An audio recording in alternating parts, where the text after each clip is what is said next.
அதாவதுங்க, காலையில் எந்திரிச்ச உடனே வீட்டில் சுப்ரபாதம் கேட்குதோ இல்லையோ, இந்த சுமியோடைய இந்த மரணம் கோலம், இந்த போலீஸ் ஸ்டேஷனுக்கு போகிறேன், நான் அதை பண்ண போகிறேன், இதை பண்ண போகிறேன்னு சொல்லி ஒரே ஒப்பாரி. தூங்கி எந்திரிச்ச உடனே ஃபோன் எடுத்து பார்த்தா ஃபோனு அவள் போனால் தான் இருக்குது. சரி, ஏதோ என்னமோ ஏதோ பிரச்சனையா, இல்லை என்ன இருக்கும் ஏது இருக்கும், ஒரு வேளை இந்த மாதிரி ஆக்சிடெண்ட் ஆச்சு, வேறு எதுவும் உடல் ரீதியாக ப்ராப்ளமா, இல்லை மருந்து வாங்கணுமா, அதை பற்றி பேசுனா பரவாயில்ல. எவளாவது ஒரு பக்கம் 4 பேர் 4 உட்காந்துக்கிட்டு உன் புள்ளைய பேசுகிறா, சூர்யா உன்னையே பேசுகிறா, உன் குடும்பத்தை பேசுகிறா, இவளை என்னான்னு தூக்கி உள்ளே வை, போலீஸ் ஸ்டேஷனுக்கு போ, வக்கீலை பாரு, கோர்ட்டுக்கு போ. இது என்ன பொழப்பா? எல்லார் வீட்லேயும் இப்படி தான் நடக்குதா?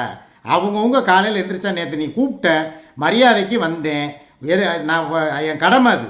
நான் வந்தேன், வீட்டுக்கு வந்தேன், உனக்கு வேணுங்கிறத வாங்கி கொடுத்தேன், பழங்கள் வாங்கி கொடுத்தேன், காய்கறிகள் வாங்கி கொடுத்தேன், கறிமீன் வாங்கி கொடுத்தேன், உன் கூடவே இருந்து கொஞ்சம் நேரம் உன்னைய பார்த்துக்கிட்டு ஆஸ்பத்திரிக்கு போமான்னு கேட்டேன். இல்லை வேணாங்க, நான் மருந்து மாத்திரையை மையம் வாங்கி கொடுத்துருக்கேன், அதிலே எனக்கு சரியாக போயிடும்னு சொன்னேன்.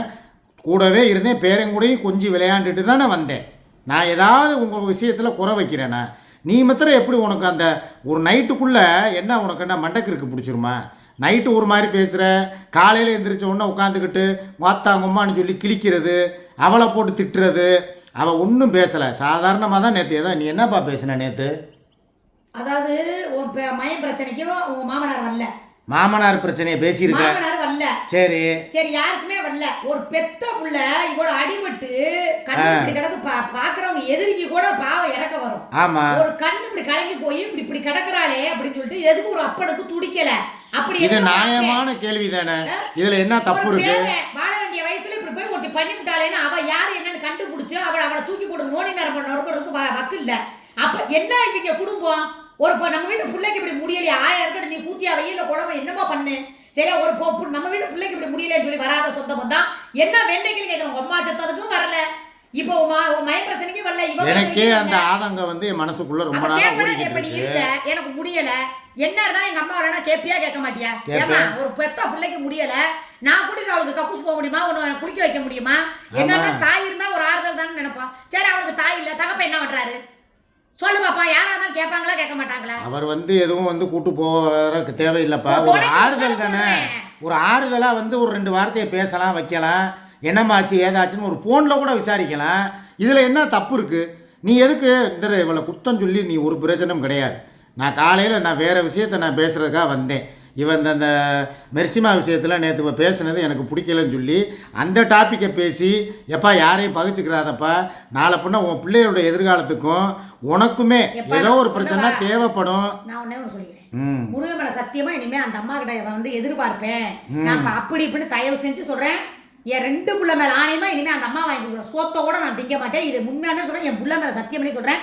உனக்கு என்ன தேவை? உங்களுக்கு எப்படி பேச்சுவார்த்தை அண்ணன் தங்கச்சியோ நீங்க உங்களோட முடிச்சுக்கோங்க, எனக்கு தேவை இல்லை.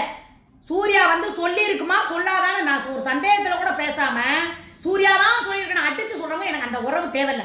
எனக்கு அந்த அம்மாக்கு தெரியாது. அப்படி அடிச்சு சொன்ன நீ பாத்தியா? இல்ல உன் விழுதுகள் உனக்கு வந்து போன் பண்ணி இந்த மாதிரி யாருமே இது வரைக்கும் இல்ல. அந்த போன் அங்க தான். நான் அப்ப எதை வச்சு நீ சொல்ற? அந்த நம்பரை நீ கட் பண்ணிருங்கற, அந்த நம்பர்னால எனக்கு யூஸே இல்ல. நீ கட் பண்ணிரு, தேவையில்லாத பில்லு செலவு தான். நானு இது எதுக்கு வந்து இவ்வளவு சந்தேகப்பட்டுக்கிட்டு உன்கிட்ட வந்து சூர்யா எப்படியாவது யாராவது சொல்லியிருப்பாங்களான்னு கேட்கறது, என்கிட்ட வந்து சுமி இப்படி 4 பேர்கிட்ட சொல்லியிருப்பாங்களோன்னு என்கிட்ட சொல்றது, அவகிட்ட போய் சூர்யா தான் அவ விழுதுகிட்ட சொல்லியிருக்கும். இது எதுக்கு இந்த வேலைன்னு நான் கேட்கறேன். நான் ஓப்பனா பேசினா அப்புறம் அந்த அம்மா அவன் நேத்தே அழுதுச்சுங்கிறேன். அதனால நான் வேணான்னு விட்டுட்டு பேசாம இருக்கேன். நான் என்ன சொல்றேன், நேற்று பிரச்சனையை நேத்தோட முடிஞ்சிரு. இது என்ன வந்து பல லட்சங்கள் பல கோடிகளை வாங்கி நீயும் நானும் ஏமாத்திட்டோமா, இல்ல வேற எதுவும் பண்ணிட்டோமா? 10 காசுனா அந்த காசுல நம்ம வீட்டுக்கு நீ வச்சிருந்தா நம்ம சம்பாதிக்கிற காசு தான் நம்ம செலவழிச்சோம். ஆமா, இந்த அம்மா வந்து நக்கலா பேசிட்டு பத்தியா, அவங்க அம்மாவுக்கு கூட ஆபரேஷன் பண்றதுக்கு கேட்டாங்க, நான் கொடுக்கலன்னு சொல்லி எதுக்கு பேசணும்? நான் கொடுங்கன்னு எனக்கு அது பல பேர் வந்து அந்த அம்மா கிட்ட சொல்லி வச்சிருக்காங்க. அவங்களுக்கு என்ன லட்சமா சம்பாதிக்கிறாங்க, எதுக்கு நீங்க 20 ரூபா இல்லையா அவகிட்ட, எதுக்கு நீங்க போய் அதை வந்து செய்யணும்னு உங்களை அவ எதிர்பார்க்குறா அப்படின்னு சொல்லி பல பேர் சொல்லியிருப்பாங்க. அது அந்த அம்மாவுக்கு நியாயமா பட்டிருக்கு. அதனால சரி வேணான்னு சொல்லி விட்டுருச்சு. சரி, நான் ஒரே வார்த்தை கேட்குறேன், நீ மீடியாக்குள்ளே உட்காந்துக்கிட்டு எல்லாரும் முன்னாலேயே நகை நட்டு வாங்குறத காட்டுற, நான் வளையல் வாங்கியிருக்கேன், நான் கொலுசு வாங்கினேன், நான் தோடு வாங்கினேன், நான் மீன் டாலர் வாங்கினேன்னு சொல்லி நீ காட்டாம எப்படி வந்து மக்களுக்கு தெரியும்?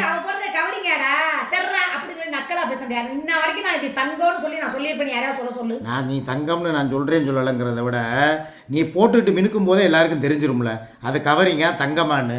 இது ஒரு கேள்வியா? நீ எல்லாம் நீயே வந்துக்கிட்டு என்கிட்ட பணம் இருக்குது காசு இருக்குன்னு சொல்லி மீடியா முன்னால் காட்டிக்கிற. அப்புறம் வந்துக்கிட்டு 20,000 ரூபா பிச்சை எடுக்கிற. அப்போ 4 பேர் என்ன சொல்லுவாங்க? கமாண்டுக்க போடுறவங்க இதுக்கெல்லாம் தான் உலகம். நீ என்ன செஞ்சாலும் இந்த காலத்தில் நீ சும்மா காலையில் இருந்தால் நம்ம வெளியே போகிறோம்னு சொன்னேன். வெள்ளன ஒரு வேலை இருக்குண்ட சொல்லிட்டாங்களா? நேற்று காங்கிரீட்டு போட்டு சிவர் இழுக்க போகிறாங்கட்டாங்களா? நான் கூட மேக்கப் போட்டுட்டு போயிட்டு இருந்தா எப்படி உட்காந்துருக்கேன்டா? ஏதாவது மூஞ்சி கழுவி பட்டை கிட்டா போட்டு அப்படியே இது பண்ணமா காங்கிரீட்டுக்கு போட நாங்கள் போய் என்ன செங்கலை இடிச்சு போட்டு எடுக்கும்போது மணி டயத்தை கூட பார்த்துக்க. மணியை பார்த்துக்கிட்டியா? ஆளை பாருங்க. இதில் காங்கிரீட்டு போட்டு காலையிலே கட்டடம் கட்டணும். ஆமாம், மாமா வச்சு மாமாவோட கல் எடுத்து தான் கட்டடம். ஆமாம். இல்லை நான் கேட்குறேன், கமாண்டு போக வேண்டிய வேலைன்னு சொன்னோம். வெளியே போகணும்னா 1008 வேலை இருக்கும். அது வந்து நாங்கள் பார்த்துக்குறோம். உடனே வந்துக்கிட்டு இவங்க வந்து இடம் வாங்கிட்டாங்க, வீடு கட்டுறாங்க. திருப்பூரில் 51 லட்சமா நம்ம வீடு வாங்கின வீட்டோட விலை. சரி, 51 லட்சம் ரூபாய்க்கு அங்கே வீடை வாங்கி போட்டுட்டு நாங்கள் எதுக்கட வாடகை வீட்டில் குடியிருக்கணும்? கொஞ்சம் அதெல்லாம் யோசிக்க மாட்டீங்களா? ஏதோ வாய்க்கு வந்து அதை அடிச்சு விட்றது. அந்த அம்மா எங்களுக்கு ஏதோ 5-10 கொடுத்துட்டு இந்த ரம்ஜானு பக்ரீத்து ஏதோ விசேஷம்னா செஞ்சுக்கிட்டு இருந்துச்சு. இதை கெடுதலை பண்ணீங்க. இப்போ அடுத்த கட்ட நடவடிக்கையாக சூர்யாவையும் மெர்சிமாவையும் பிரித்து விட்டீங்க. இந்த பிரிவுக்கு முழுக்க காரணமே கமாண்டு போடுறவங்க தான்ப்பா நான் சொல்லுவேன். ஏன்னா அவங்களுக்குள்ள எந்த சண்டையும் கிடையாது. சரி, நான் சொல்லுவேன் கமாண்டுக்காரவங்கள தான் நான் சொல்லுவேன். ஏன்னா காரணம் என்ன தெரியுமா? இந்த 10,000 ரூபா விஷயம் எப்படி லீக் ஆச்சு? கமாண்டு போடுறவன் இங்கேருந்து அங்கே போய் 10,000 ரூபா வந்து கொடுத்ததை வச்சு கிளி யாரை மூக்குப்பிடிய போய் நான் ஒன்னே ஒன்று சொல்லிக்கிறேன், நல்லா கேட்டுக்க. திங்கக்கிழமை மரியாதையா நீ கிளம்புற. எங்க தூண்டில் கருப்பு கோயிலுக்கு நான் வருவேன். சரி, நான் தான் சொன்னேன், இல்ல மஞ்சு தான் இந்த விஷயத்த சொன்னான்னு சொல்லி நான் எலுமிச்சை பழத்தை குத்துவேன். சரியா? எங்க 2 பேரை மீறி யாரு சொன்னாலும் இந்த பேச்சு தேவையில்லாதது. ஏன்னா நான் எப்படி சொன்னாலும் வந்து முதல்ல பேசக்கூடாது. இப்ப நீ இருக்க, நீ வந்து இப்ப நான் பச்சையாவே உன்னை கேட்கறேன். நீ போற இல்லாம என்னைக்காவது நீ போய் அவ கூட படுத்தன என்னைக்காவது ஒரு வார்த்தை உன்னை நான் பேசியிருக்கேன். சண்டை போடுவேன், அடிப்பேன், மிதிப்பேன். அதெல்லாம் சந்தேகப்படவும் இல்லை. அப்படி படுத்தாலும் என்ன பிரச்சனை? கட்டின பொண்டாடி கூட தானே படுக்கிறோம். கூட போய் படுத்தா என்ன பிரச்சனை? புருஷன் கூட தானே படுத்து வந்தேன். வெக்காங்கட்டா மூதேவி வாயிலெல்லாம் காலையில வந்துட போகுது. நீ தானப்பா அப்பதானே கேட்ட. வாய கூட நான் என்ன பேசியிருக்கேன், நீ என்ன பேசிக்கிட்டு இருக்க? உன்னை 1000 விஷயம் அடிச்சாலும் மிதிச்சாலும் என்ன பண்ணாலும் வச்சாலும் அந்த விஷயத்த நான் சந்தேகப்படுறேனா? இல்ல. நீ எப்பேற்பட்டவன் எனக்கு தெரியும். நான் எங்க உலகம் சுத்தலாம், நான் எப்படி இருப்பேன்னு உனக்கு தெரியும். நம்பிக்கைங்கிறது யாரு என்ன சொன்னாலும் சரி. இப்ப நான் போய் ஒருத்தர் படுத்துட்டு வந்தேன்னு சொல்லி கமாண்டுக்காரன் போடுறேன், ஐயோ போய் படுத்துட்டாளா அப்படி சொல்லி நீ கேப்பியா? கேட்க மாட்டேன். அப்புறம் நம்பிக்கைங்கிறது வந்து ஒருத்தவங்க மேல வச்சோம்னா ஏன் 1000 தடவை போடுறாங்க? அவ்வளவு அஸ்தி வாய்ஸ்ல பேசினவ தானே. 1 லட்சத்துக்கு பேரம் பேசலாம் என்னை சொல்லி மண்டையை கழுவுனாங்க. நான் அதுக்காக வெளியே ஓடிட்டேன். உன்னைய விட்டு உன் கூடயே தானே இருக்கேன். அதுதான் நம்பிக்கை. வாழ்க்கைன்னா நம்பிக்கை இருக்கணும். நான் உன்னைய முழுசா நம்புறேன். நான் என்ன சொல்றேன், நம்பிக்கை ஒருத்தவங்க மேல வச்சா அவங்க சொல்லியிருக்க மாட்டாங்கன்னு ஆணித்தரமா நம்பணும். அதுதான் நம்பிக்கை. கமாண்ட போடுறவங்க பேச்செல்லாம் கேட்டா அந்த கமாண்ட நேற்று பூரா அந்த அம்மாவை பத்தி அவ்வளவு மோசமா போட்டாங்க. நான் அப்படியே பட்டவன் படாத மாதிரி பேசிட்டு போயிட்டேன். அப்படி ஏதோ ஒரு கமாண்ட படிச்சு ஆமாடா உண்மையிலேயே வந்து அப்படி நடக்கும்டா அப்படின்னு சொல்லி சொன்னியாமே ஒருத்தன் எவனோ போனா என்ன கமாண்டுங்கிறத நான் லைவ் சாட்ல போய் பாக்குறேன். லைவ் சாட் ஆன் பண்ணல, லைவ் சாட்டை ஆன் பண்ணிட்டு நான் சொல்றேன். அதுக்கு அதையும் தான் சொன்னாங்களே, லைவ் சாட்டை போய் பாருன்னு சொன்னாங்களே. தென்காசி மேட்டருக்கே இந்த அம்மாவும் கூட்டணி தான் போட்டாங்க. எதுக்குடா தேவையில்லாம பேசுறீங்க? யாரார் என்ன பண்ணாங்களோ பாத்து. அந்த அம்மா கூட்டணி இல்ல, அந்த அம்மா நம்ம கூட வந்து என்ன டீ கிளாஸா திருடிச்சு. அந்த வேலையை செஞ்சவங்க கூட பழக்கத்துல என்ன சொல்ல வர்றானா, டீ கிளாஸ் மேட்டருக்கு நாங்கள் தென்காசிக்கு போனோம்ல, அப்போ எங்களை காப்பாற்றுறதுக்கு அந்த அம்மா தான் உதவுச்சு. அந்த வகையில் அந்த அம்மா கூட்டணி. அப்படி விவரமாக சொல்லு. நீ பாட்டுக்கு தென்காசி மேட்டரில் அந்த அம்மாவும் கூட்டணின்னா என்ன அர்த்தம்? கிளாஸை திருடி கொண்டு போய் மெர்சிமாட்டை போய் கொடுத்து விற்க சொல்லிக்கிட்டு இருக்கோமா? நம்ம லூசு மாதிரி பேசிக்கிட்டு இருக்கா பாருங்க. இவளுக்கு என்னடா பேசவும் தெரியல, ஒரு இளவும் தெரியல. நல்லா தான் பேசிக்கிட்டு இருந்தா திடீர்னு பார்த்தா கூட்டணி நின்றுட்டு இருக்கா அந்த அம்மாவை. நான் சொல்கிறது சரி, நீ அமைதியார் ஒரு நிமிஷம், நானே பேசிக்கிறேன். அதாவது இவன் என்ன சொல்ல வர்றான்னா, எங்களை நம்புங்க. இப்போ நீ சொல்கிற விஷயத்துக்கே நான் வர்றேன். இவளுக்கு எனக்கு ஒரு அண்டர்ஸ்டாண்டிங் இருக்குது. டெய்லி இவன் மூஞ்சியில் தான் நான் காலையில் எழுந்திரிச்சா முழிக்கணும், நான் அவள் என் மூஞ்சியில் முழிக்கணும். அதனால் எங்களுக்குள்ளே வந்து என்ன நடக்குதுன்னு தெரியும். அந்த அம்மாவுக்கு வந்து அப்படி இல்லை. பட்டன்னு போடுறவன் 1000 பக்கத்தில் இருந்து பட்டனை போடுவேன். அந்த அம்மா ஆதாரம் இல்லாமல் பேசாது. யாரோ ஒரு ஆள் 3வது மனுஷங்கிட்ட ஸ்க்ரீன்ஷாட் இருக்குது அப்படின்னா அந்த ஸ்க்ரீன்ஷாட்டை அனுப்புனது யார்? நீ அதுக்கு யாருக்கு அனுப்புனிய? அந்த அம்மா 10,500 ரூபா பணம் போட்டதுக்கு உண்டான ஸ்க்ரீன்ஷாட்டை என் செல்லில் இருந்துச்சுல வாட்ஸ்அப்பில். ஸ்க்ரீன்ஷாட்டு அங்கே போயிருக்கு அப்படின்னா ஒரு 3வது நபர் அவருக்கு போயிருக்குன்னா ஏன் ஸ்க்ரீன்ஷாட் இப்போ அதை போட்டுட்டாங்கன்னா என்ன ஆகும்? நான் என் வாட்ஸ்அப்பில் இருந்து தான் அங்கே போயிருக்குன்னு தானே அர்த்தம். சரி, நான் தான் அனுப்பியிருப்பேன். எத்தனை நம்பர் இருக்கு?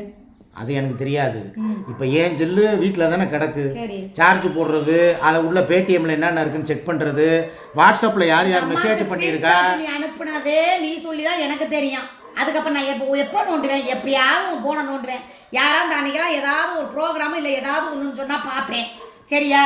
நான் என்ன இந்த அளவுக்கு எனக்கு நான் என்ன கேட்குறேன், நம்ம என்ன பெரிய 10 லட்சம் ரூபா கொடுத்துருச்சா ஸ்க்ரீன்ஷாட் எடுத்து. சரி, அந்த 10 லட்சமோ 10,000மோ அந்த நேரத்துக்கு அந்த 10,000 தான் எனக்கு 10 லட்சம் மாதிரி. சரி, அந்த இடத்துல அது இல்லாட்டினா நான் என்ன பண்ணியிருப்பேன்? இன்னைக்கு நீங்க எல்லாம் நல்லவளாகி சும்மா இருக்கிறவனா கெட்டவளாகி எப்படி தெரியுமா? இதை தானும் படுக்க மாட்டா, தள்ளியும் படுக்க மாட்டா. எனக்கு அந்த அம்மா ஏதோ நீங்க எல்லாம் நல்லவளாகி அப்படி இப்படின்னு பேசுறவெல்லாம் நல்லவளாயிட்டீங்க. சூனாவும் கூட முடிக்கிட்டு இப்படியே இவன் வாயில விழுந்து தான் அந்த அம்மா எங்களுக்கு எதுவுமே செய்யறது இல்லை. 5 மாசம் கழிச்சு ஏதோ ஒரு அன்னைக்குதான் ஆக்சிடென்ட் ஆன அன்னைக்குதான் ஒரு 10,000 ரூபாய் கொடுத்துருக்கு. அதையும் வந்து பற்ற வச்சு நெருப்பாக்கி அப்படியே பேனை என்னமோ சொல்லுவாங்கல்ல, ஈர பேனாக்கி பேனை ஏதோ ஒன்று ஆக்கின கதையாக கொண்டு போய் முடிச்சிட்டிங்க. நான் சரி ரைட்டு போட்டுன்னு விட்டுட்டேன். நீங்கள் இந்த 3 நாளாக நானும் பார்த்துக்கிட்டு இருக்கேன். இதே விஷயத்தை போட்டு நோண்டி இப்போ எனக்கு அந்த அம்மாவுக்கும் பகையாளி ஆக்க பார்க்குற நீ அதானே? ஏதோ ஒரு பக்கமாவது போய்கிட்டு இருக்கட்டும், நம்மளுக்கு தான் உதவலை. நாளைக்கு அவருக்கு ஏதோ அந்த அம்மானால ஏதோ ஒரு காரியம் ஆக வேண்டியது இருக்கும். அவர் அதுக்கு அமைதியாக போகிறாருன்னா விடமாட்ட போலையே, என்னையும் பகையாளி ஆக்கி விட்டுக்கிட்டே இருப்ப போலையே. இன்னொன்று கேட்கவா, அந்த அம்மா செஞ்சிச்சுல்ல அதே மாதிரி இன்னொரு அம்மாவும் செஞ்சிச்சுல்ல. சொல்றதா இருந்தா அந்த அம்மா பேரையும் சொல்லியிருக்க வேண்டியதானே, ஏன் சொல்லல? அந்த அம்மா மீடியாவில் இல்ல நானே அந்த அம்மா தானே மீடியாவில் இருக்கு, லைவ்ல கமெண்ட் போடுறாங்க. யாருக்கும் தெரியும்ல எல்லாருக்கும். என்னடா உங்க கதை? இவ எப்படி தெரியுமா? இவ எல்லாரையும் சேர்த்து மாட்டி விடுறவ. நான் அப்பலாம் மாட்ட விட மாட்டேன். அப்புறம் நான் ஏதாவது சொன்னேனா? நான் ஒரு அம்மாவோட முடிச்சிட்டேன்ல, நீ ஏன் இன்னொரு அம்மா அந்த அம்மா இந்த அம்மா நீ ஏன் இருக்கிற? எல்லாத்தையும் தான் சொல்லுவாங்க, குறிப்பிட்டு மட்டும் சொல்ல மாட்டாங்க. உனக்கு யாரார் போட்டாங்கன்னு கூட எனக்கு தெரியாது. நீ யார் சொன்ன? இந்த விஷயத்துக்கு நான் ஒரு முடிவு கட்டுறேன். அதாவதுங்க, இந்த ஸ்க்ரீன்ஷாட்டு 10,500 ரூபா பணம் வந்து மெர்சிமா எனக்கு போட்டுச்சு அப்படிங்கிறது அந்த ஸ்கேனிங், அதை வந்து என்னையை தவிர நான் வந்து சுமிக்கிட்டேயோ இல்லை வேறு யாருக்கிட்டேயோ நான் அனுப்பலை. அது எனக்கு தெரியும். இங்கே தான் இருந்துச்சு அந்த ஸ்க்ரீன்ஷாட்டு. சப்போஸ் அந்த ஸ்க்ரீன்ஷாட்டை யாராவது ரிலீஸ் பண்ணிட்டாங்கன்னா, இப்போ சொல்கிறேன், அது யாருக்கிட்டையாவது இருந்துச்சுன்னா நீங்கள் ரிலீஸ் பண்ணினீங்கன்னா நான் 100% சூர்யா மேலே சந்தேகப்படுவேன். சப்போஸ் அதை நீங்கள் சும்மா வாய் உதார விட்டுக்கிட்டு அப்படிலாம் வந்து ஸ்க்ரீன்ஷாட் இல்லாததை இருக்கிற மாதிரி நான் வேணால் ஆதாரம் அனுப்பவா? இந்த மூக்குப்பொடி அப்பப்போ செய்வா தெரியுமா? என்கிட்ட வேணால் ஆடியோ இருக்குது. சுமி வந்து அதை பேசினா இதை பேசினா, சூர்யா இதை பேசினா அதை பேசினா, ரெக்கார்டு பூர்வமாக இருக்குன்னு சொல்லியே ஓட்டினா பாருங்கள். இந்த மாதிரி கதையை இந்த ஸ்க்ரீன்ஷாட் விஷயத்தில் நான் வந்து எதிர்பார்க்குறேன். சப்போஸ் அது உண்மையாக இல்லாத பட்சத்தில், ஏன்னா அனுப்புனா இவன் ஒருத்தி தான் அனுப்பியிருக்கணும். இல்லாத பட்சத்தில் உங்களை அவங்க ஏமாத்துறாங்க. ஸ்க்ரீன்ஷாட் இருக்குது, நான் வேணால் அனுப்பவா? நீங்கள் பணம் அனுப்புறதுக்கு உண்டான ஆதாரம் என்கிட்ட இருக்குது. போடாமல் விட்டுட்டா நான் என்னை செருப்பாலே அடி தாராளமா. எத்தனை நாளைக்கு அவங்களுக்கு நம்ம கெடு கொடுக்கலாம்? சரியா? அந்த நம்பரை லேசா நடுவுல அடிச்சிட்டு கூட போட சொல்லு. பர்சனல் நம்பரை போட சொல்லு. சொல்றேன் நான். 3 நாள் அவங்களுக்கு அவகாசம் கொடுங்க மெர்சிமா. இந்த மாதிரி நீ சொன்னீங்களப்பா ஸ்க்ரீன்ஷாட் இருக்குன்னு சொல்லி அனுப்புன்னு சொல்லுங்க. உங்களுக்கு அதை அனுப்பி அதை நீங்கள் காட்டிட்டீங்கன்னா இவளை நான் அங்கேயே விளக்க மாற்ற கொண்டே அடித்து வீட்டிலே இங்கே இருக்க விடாமல் பற்றி விட்டுறேன். நீ ஊருக்கு ஓடுன்னு. இல்லாத பட்சத்துக்கு இவ கொடுக்குற அடியை நான் வாங்கிக்கிறேன். அறிவு கட்டவனே, அந்த 10,000 ரூபா கூட ஹாஸ்பிட்டலுக்கு நீ போட்ட மாதிரி தானடா இருக்கு. அந்த அம்மா போட்ட எங்க ஸ்க்ரீன்ஷாட் எங்கடா இருக்கு? அந்த அம்மாவுக்கு நான் அனுப்பிட்டேன். என் விசுவாசத்துக்கு அம்மா நீங்கள் கொடுத்த பணத்தை நான் இந்த கட்டிட்டேன், நான் போட்டுட்டேன். இது வந்து வேற யாரோ ஒரு 3வது நபர்கிட்ட இருக்குதுங்கிறாங்க அந்த அம்மா. இந்த ஸ்கிரீன்ஷாட்டு அந்த அம்மா, அதாவது புரியலையா உனக்கு? நான் நினைக்கலப்பா, உன்னை நிரூபிக்க பாக்குறேன். சொல்றேன், எனக்கு யாராரு இந்த பழிய போடுறீங்களோ கூடிய சீக்கிரமே கண்ணீரும் கம்பளையுமா இழக்காத இழந்து நீங்க கண்ணீரோட உட்காருவீங்க. நான் காலையில எந்திரிச்சு சொல்றேன், இழப்பதற்கு நீ ஒண்ணுமே இல்ல. கடவுள் மேல சத்தியமா சொல்றேன், பார்த்தாலும் காலையில ஒரு பிடாரி மேல ஆணையா சொல்றேன், அழுவீங்க. கூடிய சீக்கிரம் அழுவீங்க. இந்த 10 இந்த எனக்கு நல்ல கெட்ட வருது. வேணாம் நிப்பாட்டு, நான் போய் அங்க போய் பேசுறேன். பாய் பாய்.